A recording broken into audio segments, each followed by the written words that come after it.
si gading rencana balik kasemendeno si patandu kon bayar kon ngengake gedang-gedang balik rencana tutupe iman kantine dikir kanggo madai ilmu pinemung sangka kaki sangka nini sangka bapa sangka biyun Mbak Sri teman-teman oleh ngawani biyung mulu kulit getih daging oleh ngawani bapak otot balung sumsum oleh ngawani nabi panggondo pangroso paningan oleh ngawani wali pangambu pangrungu pangucap panutani neng nabi Adam neng nabi Rasul neng nabi Muhammad nur dua tunggul nako payung bawa radaru salam lintang juar Allah kang maha suci Allah kang maha agung Allah kang maha mulya Allah kang maha luhur tungguhe makan suci ngawani lan suprini sirane kamari tak obah musike tak laku jangkae Mbak Sri temanten sekarone suci Mbak Sri temanten sekarone luput para kenapati sadate penetek-penetek agama kanjeng meneng lapi kang dadi pancere urip kang ana ternyati Kuwayangane Nur Muhammad kinayungan para nabi para wali sujud imane sama donya tersinatira Assalamualaikum salam Allahu Akbar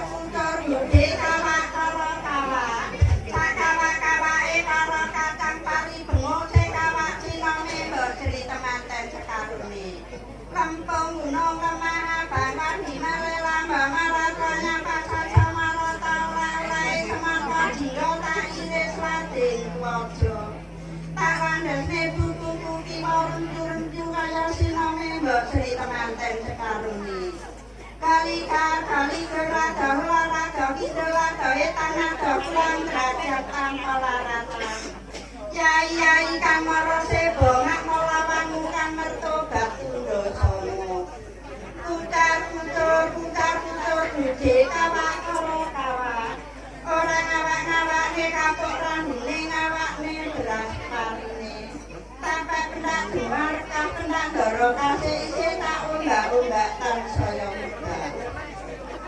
Mbak Sri temanten bagus temanten menyang donya oleh-oleh ngopo oleh-oleh mas kicis donya brono tandurane lombok terong bodho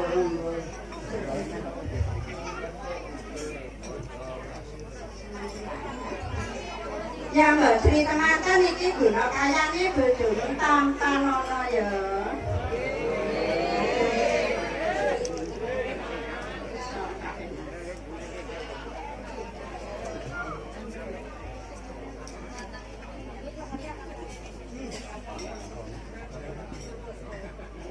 Mbak Sri temanten bagus temanten tanduramu pandang kakang ditandurno tengah lautan yen esuk marepe tanpa kaya kembang ora wani banyen marep-marep kaya kenana mekar ngarep kulon kaya selaka niba marep kidul kaya wesiki nanti pangane sarang tandingan ngabot banyu ngangkat batang ilang musuk madal triko ya Mbak Sri temanten bagus temanten aja awit awak cendana marang wong tuamu wadon wong tuamu wadon awit ngandel-andel padhet sangko dina kanggo bengi suwene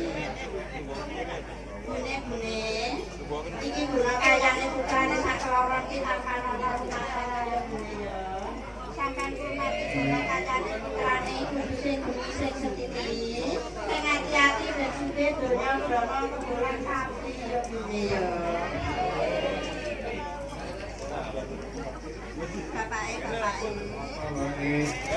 iki mau putrane mari lunga menyang donya oleh-oleh mau apa bapake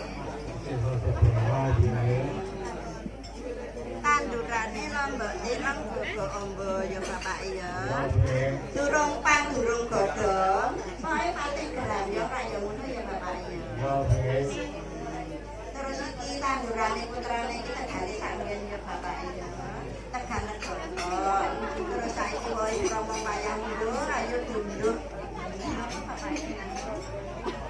Selasa Pon ya Bapak ya.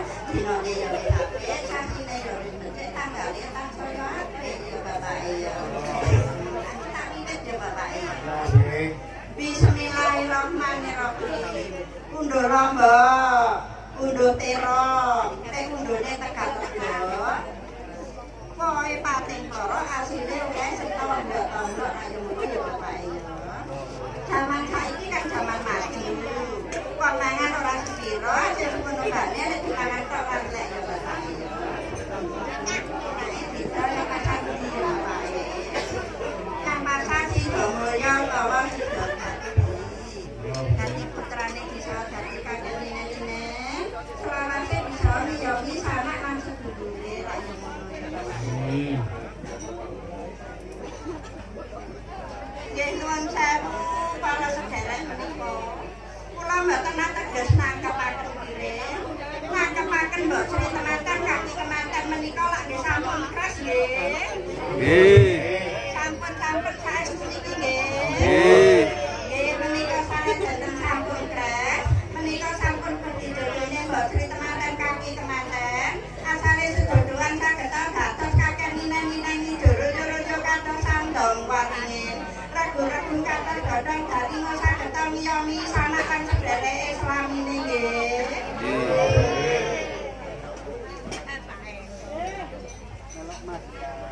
Bapake iki ono kayane putrane ayu diangkat awake dhewe apa ora bapake. Bos kowe. Bos ora kuat. Iki penake gotong royong karo putrane sak kloron ben sepisan dadi ora mindhong gaweni ya bapake. Lengkeng kowe. Bismillahirrahmanirrahim bae. Nek dulu karo putrane mari kaya apa menten. Terus saiki sawise wis angkat tenteng ya bapake. Ayo awake dhewe sing tak ndedone kunci ya bapake. Ayo bapake. Bismillahirrahmanirrahim. Jebul bapake isine mari kelawake bapak kuat kaya karake putrane kakung karo putri ya bapak ya. Sawise wis seru isine kakung karo putri bapake. Ayo dipedharake marang sadulur kabeh ben disesani dina Selasa Pon ya bapake. Dinane yo wis apik, sasine yo wis becik, tanggane yo apik jame apik pisan ya bapak ya. Kangge syarat ya bapak ya. Ayo temen tok bapak ya. Lanang karo wadon ya bapak ya. Terus saiki zamane kan zaman maju ya bapak ya. Diandharake marang bapak perintah kagungan putra kan gak perlu akeh-akeh ya bapak ya. Siji utawa loro kakung karo putri ya bapak ya. Terus putra sing kakung iki besok bapak bisa dadi wong sing saleh, ngabekti marang wong tuwa sekarone sepisan. Cangkepe kaping pindho bisa dadi imame keluarga ya bapak ya. Terus ping telune bisa dadi pemimpin sing migunani tumrape nusa lan bangsa ya bapak. Iki putra sing kakung. Terus sing putri bisa dadi wong sing saleh, soleha, ngabekti marang wong tuwa sekarone manembah marang Gusti Kang Maha Kuwasa ya bapak ya. Dadi rumah tanggane anak iki besok bapak